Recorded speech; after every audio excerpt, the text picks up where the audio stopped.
Welcome to Uprising, Luis Rodriguez. Well, it's my pleasure. Thank you. Thanks so much for joining us. Well, first of all, just explain for our listeners in a brief manner, when you meet potential voters in California, how do you explain to them why you're running for governor of California? I mean, we have a Democrat in office. Jerry Brown is governor. He's going to be running again. We should just accept that, right?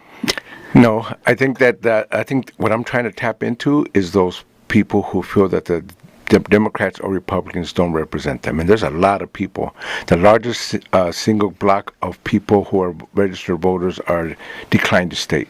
They're independent. And I'm trying to reach out to them, and also the disgruntled Democrats, people who feel, well, I'm in the Democrat Party, I got to vote Democrat, but I'm not happy with what they're doing.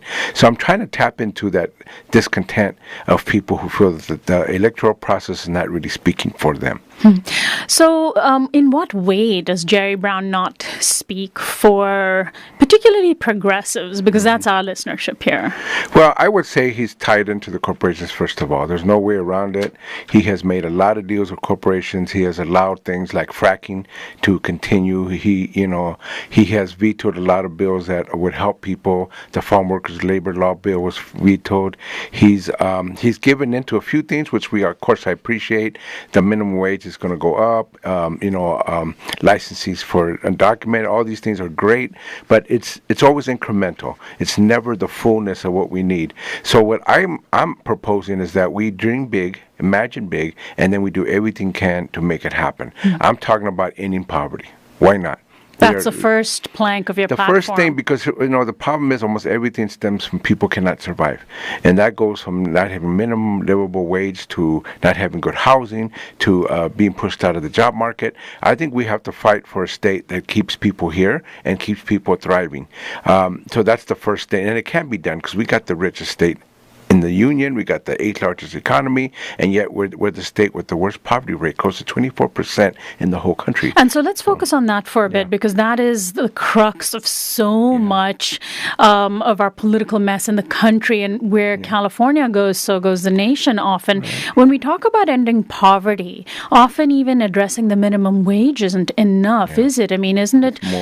Don't we have to talk about transforming our economic system entirely? I think it totally challenges the economic system we're in. Totally challenges it. In other words, it's irreconcilable when you say end poverty to capitalism. And I think that forces us to challenge ourselves. What can we have that's going to work? Because capitalism cannot do that, cannot feed everybody, cannot house everybody. No matter what anybody says, it just cannot do it. And now we're in the situation where more wealth is being held by a smaller number of people, and more people being thrown into poverty. So I would say this is a challenging to the whole idea about how we run things, how we do things, but also to imagine how can it be done? Right. How can we have a world that's equitable, where everybody feels that they're thriving, everybody feels they can survive? And it's more than minimum wage, even though I support a minimum wage. I'll be the first one to say $15, yes, but I know that even that's not going to be enough. And so how can that transformation happen? I mean, California is home and has been home for many years to top executives in the tech industry. I mean, Northern California in particular, you have some of the wealthiest people in the nation living and, unapologetically touting their millions and billions. I think the issue would be that we have to make this a real public charge. We have to say this is the charge of the state to make sure that people have decent homes, life, and income. So the government I think the government has to more. play a bigger role. And I know people don't like to hear that, but that's really where, to me, government works for somebody. When people say, oh, we want a smaller government, they really mean we want a smaller government so I can do whatever I want to do as a corporation. That's really what they mean. So let's lay it on the table. I'm saying government should work for everybody, should work for all the people, all the poor. And they also have to, as a government, push social energy. So if corporations are doing business in the state, they should pay to help the public aid. You know what I'm saying? The money is there. It's just a matter of getting it from them. One example, and I'm totally against fossil fuel usage, but one thing that we have in the state of California is we don't have a severance tax for oil companies. In other words, every place on the planet charges a tax for you to sever oil from the land. California is the only place in the whole world that doesn't do it. And the fear is, of course, if we were to tax corporations, we'd push them out of the state and then lose whatever little revenue we have. Everybody else does it. Saudi Arabia does it. Iran does it. Texas does it. I know Alaska, under Governor Sarah Palin, they charged 25% tax rate. And you know what? They were not only getting social services, they were getting a check. Everybody in Alaska was getting a check by the oil companies. So in other words, that's billions of dollars right there, just there alone, that could help. What is Jerry Brown's position on a severance tax? I mean, can he not be more progressive than Sarah Palin? Yes, that's my point. He's not doing that. He's not going to support it. And he's actually, in many ways, if you think about it, a Democrat that in my view, looks more like Scott Walker in Wisconsin. You know what I mean? What he's doing is playing up to the progressives, playing up to people who feel they got to support Democrat, but almost everything he's doing is what a good Republican would do under other circumstances.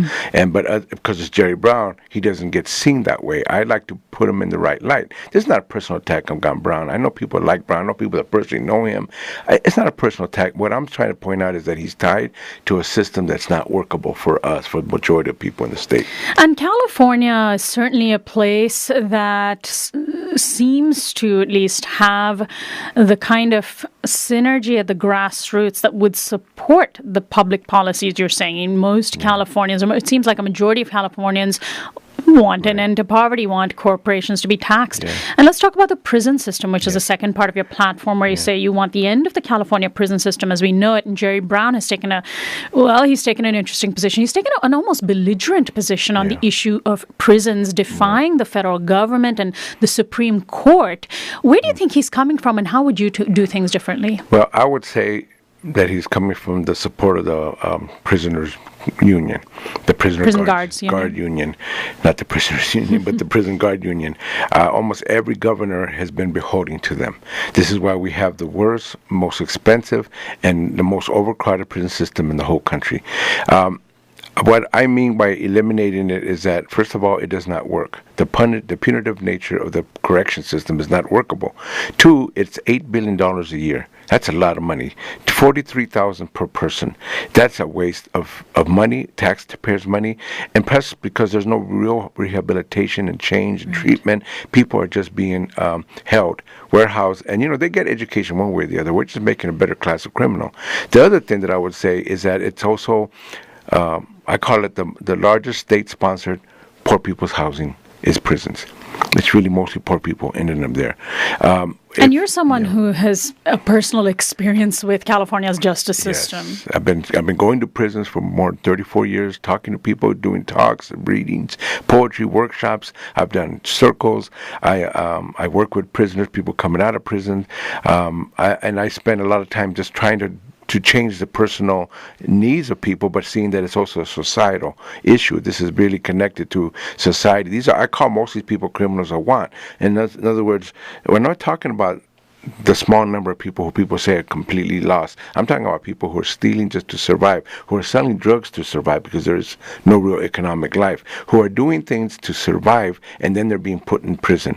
Instead of, I don't think as long as people need to survive, people should be punished for it. And so do you think when we address the issue of poverty, that the prison issue itself becomes not as big an issue? That's what I would exactly say. There's a connection there.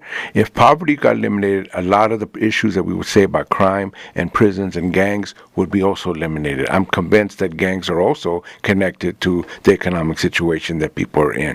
So when you eliminate that, you eliminate a lot of the social ills that other people don't seem to want to eliminate. They just want to keep adding more to it. So, then I would do restorative justice practices. I would do healing circles. I would do treatment. There's drug treatment. There's mental health treatment. I mean, we do some of that in California, but not enough. Not enough. And in fact, as you know, most of the mental health institutes were closed down, and now, like the LA County Jail is considered the largest facility for mentally ill people in the country. So, yeah, we can do more. And the jail system is a whole different issue, which of course listeners are probably aware has been in the news. The FBI has been investigating some Sheriff's of the Department. abuses And there, I've been writing about that for 20 years, always running and had a lot of things about the sheriff's department. I remember people told me, you're lying, that didn't happen, that they actually took part in drive-bys, that they actually beat people. And of course, now it's all coming out. It's been coming out for years, but little by little now, they have actually arrested sheriff's deputies. They've proven that the sheriff's department is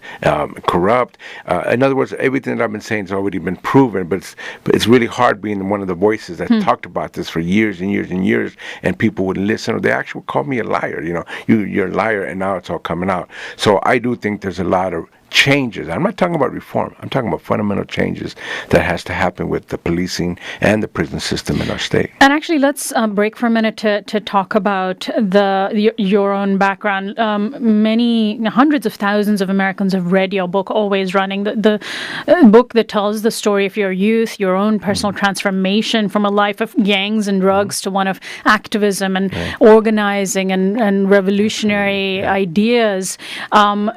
In what way were you, what way did you have to come face to face with the sheriff's department and the county jail system? Well, I first of all, I was arrested since I was 13 years old for various things. I was actually on murder's row when I was 16. I was arrested for attempted murder when I was 17. I was facing a lot of prison time when I was 18. But because of the movement, I call it the Chicano movement, the movement for civil rights, the struggle, that really spoke to me. Maybe unlike others, I really found meaning in getting away from the gang, because it's hard. Identify with the gang, identify with the drugs. To pull myself out, I needed something bigger. So the community saw that, and when I was 18 years old and I was facing my first prison term, they wrote letters on my behalf. They wrote letters to the judge. No, he's a leader. He's somebody worth fighting for. And I was fortunate to be one of the few people that actually ended up I get convicted, but not a felony. Otherwise, I couldn't even run for governor. I say it all ended in a whimper. For all the intensity I went through with the drugs and the violence and the shootings, it all ended in a whimper where I was let out of county jail, free man, and then I also started my first heroin withdrawals in the county jail. I also became like, I'm never going to be a criminal again. I was convinced that wasn't the way to go. I needed to be something new, different, vital, and that required revolutionary thinking, poetry, art, being activist as an organizer. Another part of your platform as a gubernatorial candidate in California is the issue of the environment. You want a clean and green environment for all Californians. You're going to be running against somebody who calls himself a climate leader, but is someone who has welcomed, like our president has on the national level, the natural gas industry and even the oil industry, which has tried to tap into old wells by using the controversial practice of fracking. You've called out in your campaign literature specifically fracking. Many people think of the U.S.'s northeastern states as being the epicenter of fracking, but in fact, California is experiencing a huge boom in fracking, isn't it? It is, and it's also dangerous to the land. People don't realize it poisons the groundwater. It destroys the land that you frack out of. It's actually hydrofracking, fracturing the shale to get the gas out of it. And it's so deep, and there's earthquakes that have happened, small ones, but there's earthquakes. I was reading today in the LA Times about in England, there was a 2.3 earthquake because of fracking in a place that never has earthquakes. So it really impacts the land, impacts our soil, impacts our groundwater. So this is where Brown is not the climate governor. This is where he proves that he really is more beholden to some corporate interests versus the interests of the people of the state. Let's talk about education. You want a full, quality, and resourced educational system. Now, Brown has actually, as part of his tenure, funded public education, pushed ballot measures. He's definitely someone that the teachers' union maybe have sort of a bit of a love-hate relationship with, but overall certainly have backed the ballot measures. How do you critique Brown's position on public education and the funding of public education? Well, several ways. One is I think the education should go all the way up through the system. Everybody should have education. Higher education should be free. 40 years ago, you could go to UC Berkeley for nothing. And technically, we're still supposed to be providing free education, but that's not really the case. But it's not happening. And I got two kids. Two of my youngest sons are in the UC system. I know how costly it is, the loans that they're going to have for the rest of their life. This is an industry that used to be public charge. Right, there's no tuition, but there are fees. Exactly, right? And the whole, banking system is based on these student loans now, millions and millions of dollars that are going back into their pockets because of these loans. And I don't like it. It hurts the kids, and it also makes it hard for poor kids to participate. Yeah, there's scholarships, there's a lot of systems, but still you're part of the system. You see what I'm saying? So I would say give it for free, give it higher education. I'm also concerned because I'm still going to schools in Watts talking to kids, and I don't care what anybody says, those schools aren't any better than they were. They could be much better. Yes, there's brave teachers, there's students working hard, but the resources are not there. We still got schools that don't have resources despite Proposition 30, despite all the changes, the resources aren't coming in. Speaking of the UC system, there has been a lot of activity recently around the new head of the UC system, former head of the Homeland Security Department, Janet Napolitano, now heads the UC system. And she is somebody that has been called out by both students, activists, as well as some faculty, for being a person who, and this may take us more to the issue of national policy, but even here in California, how do you view somebody like Janet Napolitano as the head of the UC system and as governor? How would you view that? Well, I think that unfortunately with her relationship to Homeland Security, what Homeland Security did is kind of bring in security right to your home. It wasn't what people thought it was. They started investigating things. They were in charge of a lot of the gang intervention programs all of a sudden that I refused to be part of. Almost all gang intervention in the city of Los Angeles, for example, had to go through Homeland Security. And this was something that just happened essentially in the years following 9/11? Yeah. And also because there never was gang intervention, when they finally did it, they did it on the aegis of having the Homeland Security be the one that make sure you could give money in data to them. If you got money from the city for gang intervention, you had to provide data, and a lot of it ended up in Homeland Security. So I'm saying it's security that is against our rights. It's as you know, the civil liberties of our people have been jeopardized, and Janet has to answer for that. I mean, I think that's what people are saying. How can now she be head of this big, massive, very important educational system and not have to answer to what happened with Homeland Security? Let's talk next about the issue of healthcare, which is also on your platform. Free and quality healthcare for everyone from the cradle to the grave is another plank on your platform. California, before President Obama and before the Affordable Care Act, was a place that came perhaps closer than any other state to passing a single-payer healthcare bill. Under Governor Arnold Schwarzenegger, Democrats pushed through this bill, perhaps knowing that he would veto it. And mysteriously, under Jerry Brown's leadership, there has been no serious push to get single-payer health care, even though there is the Democratic majority in the Assembly and the Senate, and a governor that would ostensibly, one would expect, sign such a bill into law. Yeah, I think what happens, they all aligned with Obamacare. They all aligned with the Affordable Care Act. And California has actually been a leader on the ACA that's been pushing harder than any other state. But, as anybody knows, it's a very complicated, it's really insurance industry boondoggle. They're going to benefit so much with tax dollars. And you know what? It's still costly because I'm trying to get it myself. I'm trying to be lawful citizen here. I'm trying to get it, and I realize it's still costly. It's not as costly as I would have gone to a private myself on my own, which nobody could do. I've been out of healthcare for years. I have not had healthcare. I am a writer. I try to have my own independent life. We have a nonprofit that we run in the Valley. There's no healthcare for us. So I'm trying to get this, and I realize it's still costing me a lot of money, and I don't think the healthcare is going to be what it should be. The best, most easiest thing is single payer. Get everybody covered. Medi-Cal all the way across to everybody. Make sure that you got the best resources, the best doctors, the best care, and it doesn't cost you anything. Why? Because health is a necessity. Health is not a luxury. You cannot continue living and working and paying bills or whatever if you're not healthy. And we have a world that does not provide that, at least in this country. Now, I go to countries like Argentina, which, as you know, went through a terrible thing, but they're picking themselves up now. And I was just there 2 years ago. I went and visited. I was totally immensely surprised how countries like that have free education, have a kind of a healthcare system which is more aligned with people not having to pay. In other words, how can a country like Argentina, which is so bad, do it and we can't do it? So I'm asking those questions. Why can't we take care of our citizens' health needs? So as governor, you would push through some kind of single-payer program. Yeah. Finally, arts, culture, and a creative economy accessible to everyone is the last part of your platform, which is no surprise to anybody who knows your work. You are a very important figure in the art scene here in Southern California. Why is this an important aspect? I mean, we've ticked off education, healthcare, environment, all of the basic aspects, but why arts and culture? Well, I think there's a poverty, not just material poverty, which is fundamental, but a poverty of imagination, a poverty of dreaming, a poverty of vision. People have a spiritual poverty. They're just depressed. There's a general depression of who we are, what we are, our songs, our dance. And I like to see it in every neighborhood because it's being concentrated to the wealthy areas.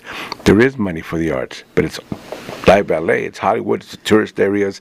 But there are whole neighborhoods in the state of California, but in particular LA, miles and miles where you can't find an art gallery, a bookstore. You cannot find a cultural space. It's a shame. How important is that to individuals? I mean, you're someone who's found redemption and transformed yourself through art. Is that something that you hope everybody would have? Well, I'm under the great Marxist belief, believe it or not, that a complete human being is a complete artist. And that's the direction we have to go, where human beings are really the most creative, self-creative, making history beings that they can be. That means that we give them a capacity to be creative, imaginative. And the economy is going that way, as you know. We're leaving the industrial world. We're leaving that world of mechanics and the way money got made earlier. Now we're talking about a creative, imaginative world that we're entering. Kids are already getting there. They're already moving that direction. The internet has been pushing it. Other things have proven that we're in a new world now. And I think it has to be the arts, imagination. Now people are waking up to mythologies. You know how people forgot about mythologies? Now mythologies are a big deal. Stories and poetry slams everywhere. They're going on in spite of the industry trying to make money off everything. It's happening underground. And so I would say let's make that would be a thriving community. That would be an economically revived community if there's arts and festivals and murals and people are going to dances and learning music. That would be a revival of a community. And there's so many examples of programs, probably many of them privately run through nonprofits, that show how much better young people do academically when they begin expressing themselves creatively through poetry, literature, etc., writing programs. And so that ties into education too, certainly. Absolutely, because, we're caught in the system of trying to meet these standards, as you know. And we have this Common Core thing. And it doesn't work with arts. Arts gets thrown out. Common Core is not emphasizing the arts. But here's what I learned. If you go to a private school where people pay $20,000, $30,000 a year for their kid, guess what? There's arts everywhere, and they don't have Common Core. Right. This is so if it's good enough for the kids of the rich, why is it not good enough for our kids? Yeah.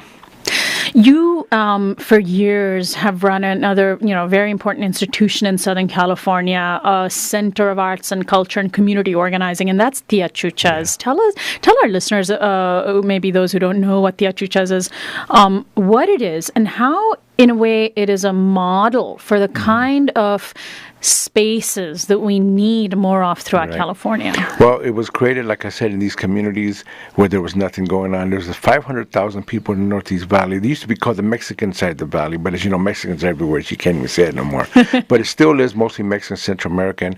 It's got housing projects. It's got poverty. It's got gangs, sizable African American population. And there was nothing there. For 500,000 people, you couldn't even catch a movie there. No bookstores, not one. You couldn't even go catch a culture center, nothing. So we created a space that became like a gathering space, a place for people to dialogue, to discuss, to imagine, to dream. We had music lessons, dance lessons. We brought into indigenous roots from Mexico, Central America, Native American. We combined all these things, and now it's quite a well-known space because of that. And we revived, I think, the economy as well. People say, well, there's no economic connection between the arts and the world that we're facing, but there actually is. People talk about a creative economy in LA, but they always talk about it as Hollywood. They don't realize that you can make a creative economy is what keeps economies going in these communities where there's no jobs, where the jobs are less than minimum wage, where people begin to thrive in spite of the fact that the system doesn't give them their needs. So my thing is, you open up a challenge to the world by getting people to first imagine that it can be challenged, getting to stop falling into the illusions of what this world expects of you, so you can imagine there could be a better world out there. Well, Luis, you yourself are an acclaimed poet, and Teatrichas hosts poetry readings and poetry slams. Can you share with our listeners some of your poetry for those of us who, those of our listeners who aren't familiar with it? So I do a lot of poetry, as you know. I have several books of poetry.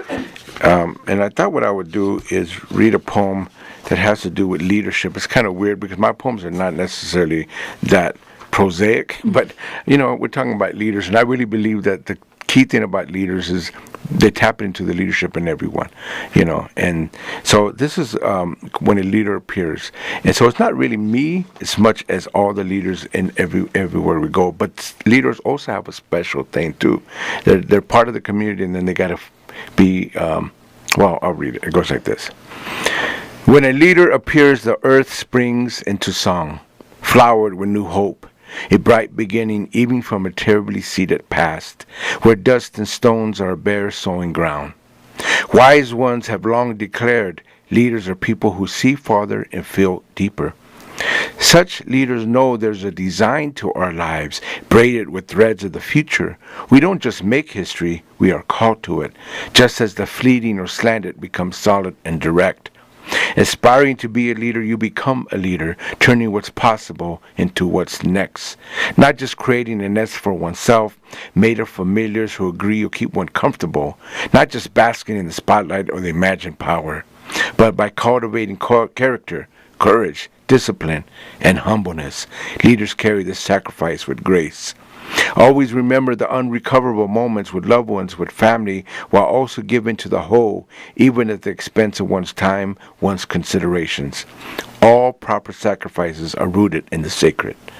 Blessed and cursed, loved and hated, seen well or lied about, no leader can escape the human energies that both destroy and lift up. Yet true leaders are matched for this challenge. There's a leader seed planted before birth and carefully nurtured by angels, by elements, by the alignments of universal sway. You feel this in the bones. Somewhere the message is, I was meant to be here. The fact is, leadership is in everyone. They emerge from the human sea.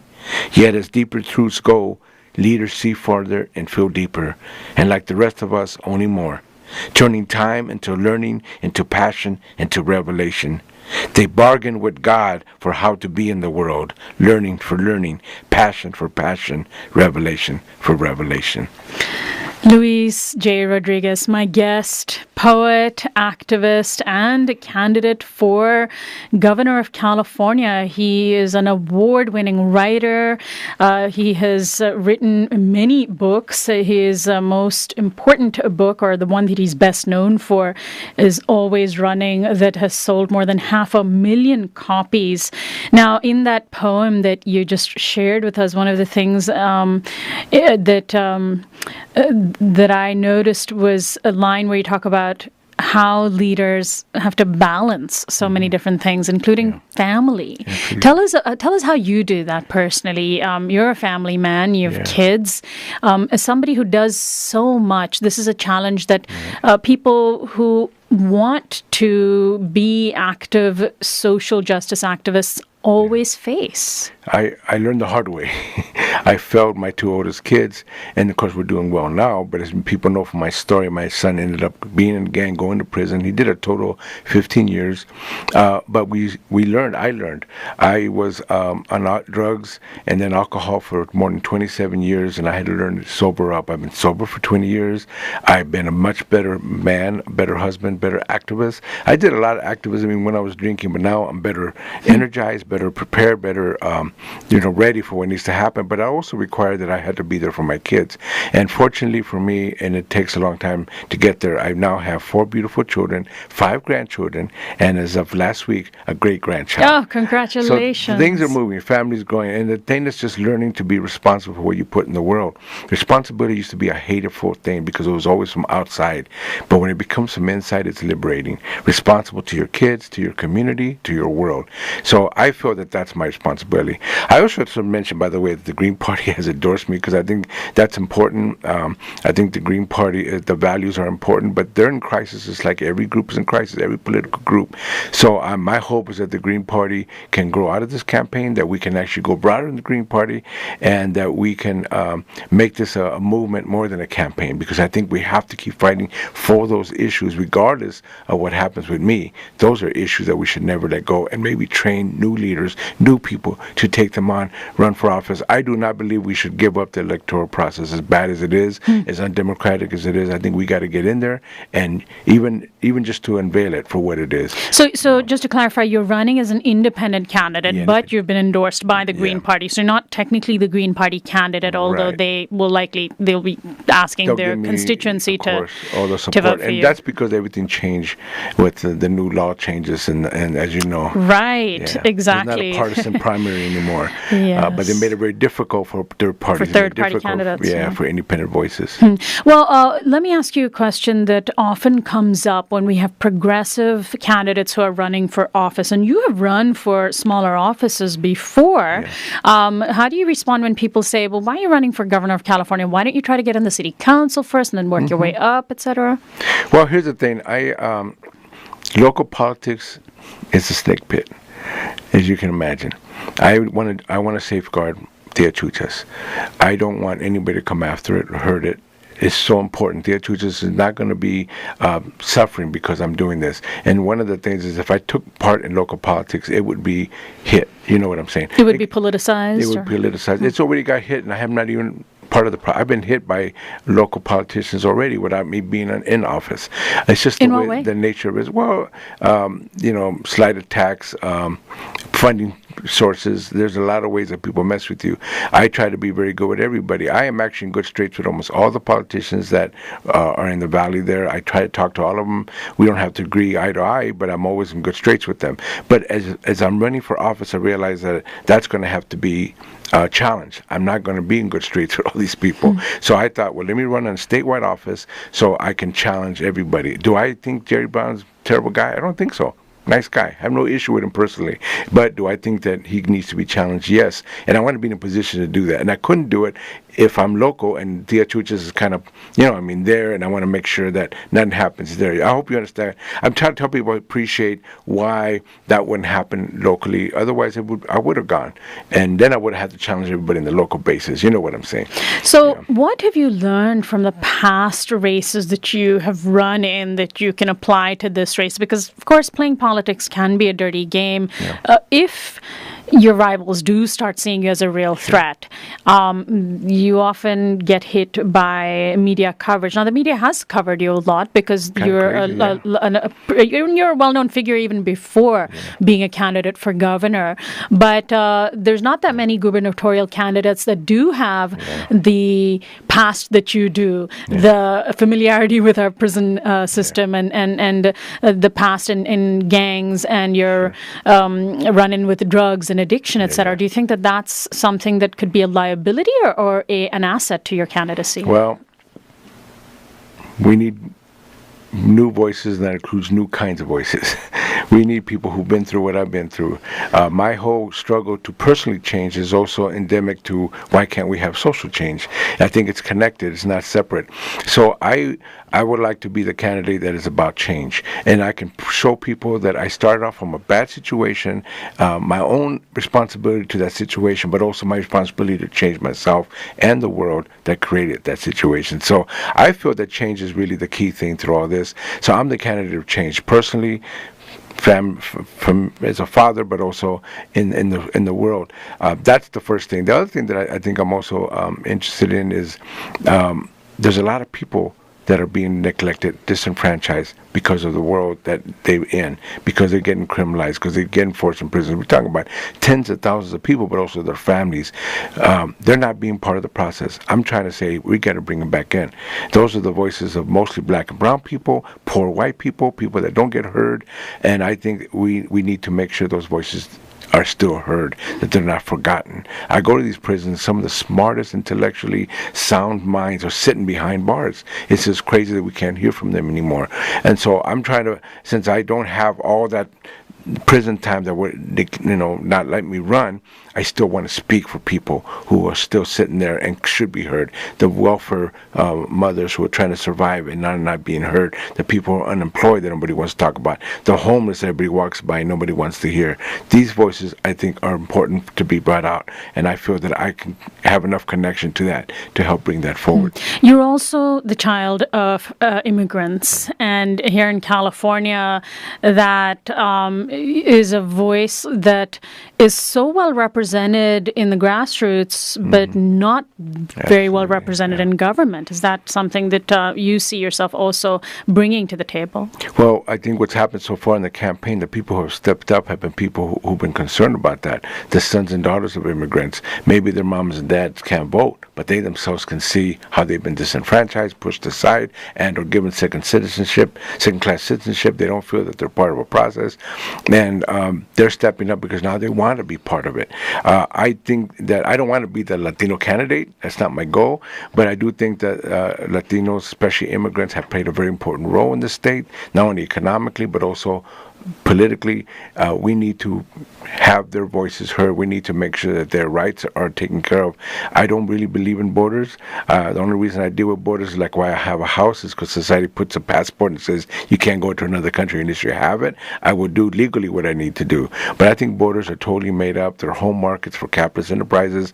They're destructive. They're man-made, not God-made. And so therefore, I think that they are issues that we have to do to raise that addresses borders better because, for example, people are being forced to leave their countries of Mexico and El Salvador, Guatemala, other countries of Southeast Asia because of the globalization of capitalism, because they're being cheap labor markets, that they're being brought in industry that's left our state and other places. In other words, we're interconnected regardless of what people say.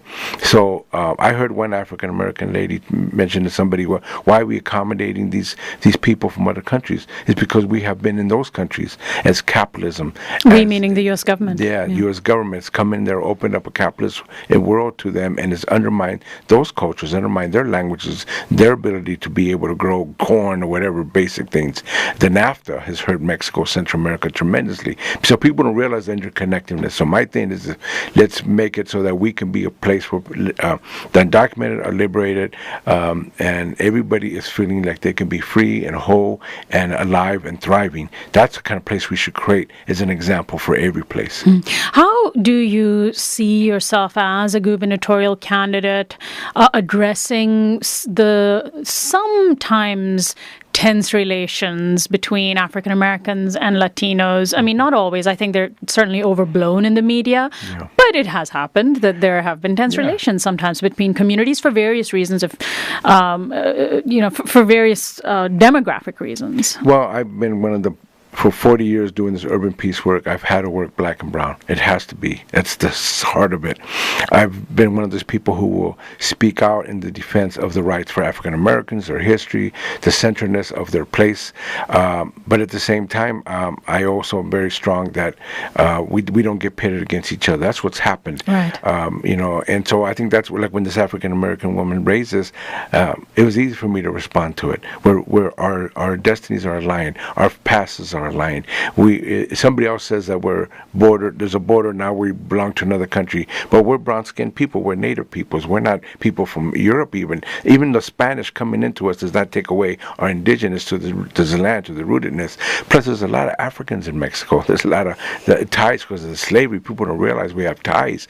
I do feel that African Americans and Latinos are much more connected than not. So I try to build on those things that brings us together. What is commonality between between us. We're living in South Central. We're living in Pacoima. We're living in these barrios. They're not really barrios. They're ghetto barrios. You know what I'm saying? I've always lived in black and brown communities, and so I feel that that's who I have to represent. Not only, but obviously that's the core of what I'm trying to speak for. Let's talk a little bit about the fact that you have traveled, you have crossed many borders, you've traveled extensively in Latin America, and in addition to your work as a writer and a community organizer, a poet, you've also been a journalist. You've also actually covered what's happened, the impacts of U.S. policy in Latin America as well as here at home. Tell our listeners a little bit about your journalistic career. Yeah, it's one of the things that's surprising when people read It Calls You Back, that I have all this stuff that I didn't write about so much. I was covering uprisings in Mexico in the 80s when there was a lot of indigenous uprisings, campesino uprisings. I went to Central America. I was there during the Contra War, and I got bombed twice in southern Honduras. I was able to, over the years, go to El Salvador, Guatemala, go to Latin America, Venezuela during the time when Hugo Chavez was going through what he was going through. And to me, that's important because, again, it shows that we're all interconnected. Our issues are very much the same. And it also opened up the world, like Europe. I've been going there, and Europe is another one of these places where the whole world comes to. Migration is very strong from all over the world. They're there, they're interacting. You see black, brown, white, all there, and you see the issues. I think they're handling it in many ways better than we are in this country. But I think it's important to point out that when you open up these borders and you see that our continuity, our commonness, our issues are all the same. I wish I could be more in the Mideast just to see some of those things that are going on. I wish I could have been that kind of reporter. I got blacklisted, unfortunately, in the industry. So, what outlets were you writing for? Well, I was a daily newspaper reporter in San Bernardino. I actually worked for radio, believe it or not. I did most of my writing was actually in radio, not on anchor, but as a writer, reporter. And I worked for CNN. I worked for NBC, believe it or not. When I was in Chicago, I was doing a lot of writing for these institutions. And then I did a lot of independent writing. My own freelance work has brought me into all kinds of places. The other thing people should know is that I go to countries like El Salvador, Guatemala, Mexico, and I go to prisons. People invite me because they know the work I do in LA and Chicago with gangs. And I've the most stark, terrible prisons you can imagine, and I've talked to gang members and kids and got nothing, and I've sat down with them. I've gone to prisons in Argentina. I even went to a prison in England because they knew about my work, and they brought me to a prison in southern England, Her Majesty's Juvenile Offenders Institute, 18 to 25-year-old kids, mostly Afro-Caribbean kids, and we had a great time. I will have to say something funny about that, is that when I was there for 3 days and spent time with them. But, I think I know English. I couldn't understand the thing they were saying. Because they have accents the accents, the Caribbean patois with the Cockney mixed in. It was really hard, but after 2 or 3 days, I got it. It was really funny. And the funny thing about it, when I got there, the first thing they asked me is, where's Chapo Guzman? Chapo Guzman, the big drug lord. So how am I going to know? Because somebody said a Mexican's coming in. They'd never seen a Mexican. So Mexicans come, so they thought I would know where Chapo Guzman is. Anyway, these kind of interesting, things that happen. But I do that work because I realize, again, borders, we're all in the same bind in this world, and I think that's what's the borders are starting to break down because everybody's starting to look at each other saying we either have it or we don't. We either survive or we don't. We either get imaginative, creative, courage, and organize, or we don't make it. And everybody's, I think, in that same situation now. Why were you blacklisted as a journalist? Well, because I was blacklisted for being a communist, basically. I was a Republican editor in the San Bernardino Sun. I was doing all these great crime stories, and I wanted to do stories of the community. And we actually got them to give us 2 months. It was supposed to be longer, of our own. The west side in San Bernardino is a very poor, violent area. San Bernardino at the time I was there had the second highest murder rate in the country, and all of it was on the west side. Black and brown, another one of these ghetto barrios that I was in. And we were doing good stories of heroes, stories of people that were winning sports, stories of lowrider clubs that was helping kids. It was great, and the editor knocked it down, and he got very mad at the stories that I was doing. And one of the stories that got me in trouble was that the police had choked this homeless man. And they said he wasn't choked, that he tried to swallow a marijuana bag and he went to a coma. Eventually he died, but it was all a lie. And I found out, and I was covering the story. But it turned out that the editor and the police chief of this town that I was covering there in the desert area of San Bernardino were playing golf every Sunday. And they were pissed off, and they blocked the story. And I quit them. And when I went to work and tried to get LA Times, Press Telegram in Long Beach, Pasadena Star News, all these papers, they were all loved it. They loved my clippings, but they wouldn't call me back. I found out later he was telling them don't hire him. He's a communist advocate. That's what they were saying. And you can't work in journalism in this country if somebody says that, you know. So I got blacklisted working in daily newspapers, probably in any place in the country. Luis, you have done so much in your life. It's difficult to know where to stop in terms of asking you about the various aspects of your life. Your latest book is an autobiographical book. It calls you back, an odyssey through love, addiction, revolutions, and healing. And we touched on one or two things during our interview about it.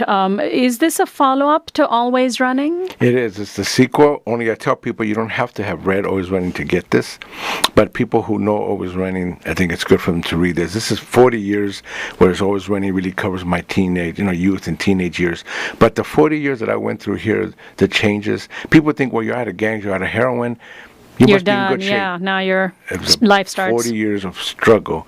I think I've overcome a lot of these things, and that's part of the message. It calls you back means the madness will call you back. But in there is also, you can overcome it, but it takes a lot. It takes a lot of knowledge, awareness, community, a lot of things that you need to do.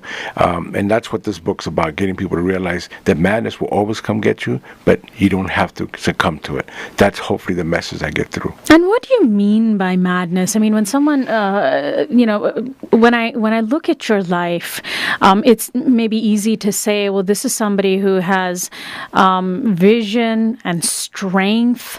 How could somebody so strong succumb to things like addiction? How, we hear constantly of celebrities overdosing unexpectedly, and we had no idea that they were even addicted. And then there's always a debate between whether it's a choice or it's something that can impact anybody. Well, I think these things do impact everybody, and unfortunately, it is an industry, and unfortunately, it was thrust on us. I don't think it was something that came out of us. I remember when heroin all of a sudden was popping up everywhere. It was during the height. Well, yes, here in Southern California. Rights, It was during the height of the civil rights movement. It was during the height when the Black Panthers were organizing, the Brown Berets, and of course, it was always heroin, but they got really more. In other words, I saw it as a political tool. By the way, I loved heroin. I'm going to be honest with you. I was an addict. I loved it. I wouldn't let it go if I didn't have something else that was meaningful and purposeful. And I'm glad I let it go, but you can imagine how hard it is. So it filled a hole in you. Yeah. And I think that's what I'm trying to address. These are all based on where society's at. Society has alienated more people than ever. Even those poor kids that are killing kids, you got teenagers shooting a whole mess of kids. People think, well, what's wrong with that? Well, it's the deep disconnection that people are feeling in our society. Everybody's feeling it across class, across racial lines. But if you are poor and you are working class, you're feeling it even more because you're really the product of a world that does not include you, does not involve you. You're just a cog in a wheel. And when that wheel starts falling apart, you're not even a cog. You know what I'm saying? And I think for me, I felt like there was nowhere to go. My family was falling apart. The institutions and the communities weren't there. The gang made sense. The gang was structured, organized, and it also had drugs, which was a way to alleviate yourself out of all this self-medication, whatever you were going through. It all makes sense to me, so that's why I also want people to realize you don't have to be trapped by that, because we've lost a lot of good people, intellectual, good, amazing people, to drugs, to violence. I'm trying to get people to realize, put it back in your family, in your life, and in the society. Put it back into something that can actually mean something, because we've lost a lot of people through the last 40 years of, I call a collusion between industry and government to make sure our communities could not thrive. Finally, Luis, this year is going to be a busy one for you with your gubernatorial candidacy. Let me turn the last few minutes of this interview over to you to express directly to our listeners why they should vote for you. I mean, they've heard your platform, they've heard your background. Person to person, you're talking directly to the listeners now. Why should the person on the other end vote for you for governor of California? Well, for one, believe it or not, I don't think the electoral process has been democratic. I don't think it works for most of us. I understand why people don't want to vote. I understand why people register and don't want to be part of a party. But my attitude is, let's make it work. It's not about all the history we went from the past, but how do we make our own history? How do we start becoming self-creators and make things happen? I want to do it in every way I can, including the electoral process. I did it with nonprofits. You know, nonprofits are very limiting in this society, and they're meant to be limiting, but I've made it a thriving, exuberant place. I think we can do it with the electoral process too. Give it life, vitality, give it meaning, but we have to participate, and I'm asking people, put me on the ballot so you can have that choice.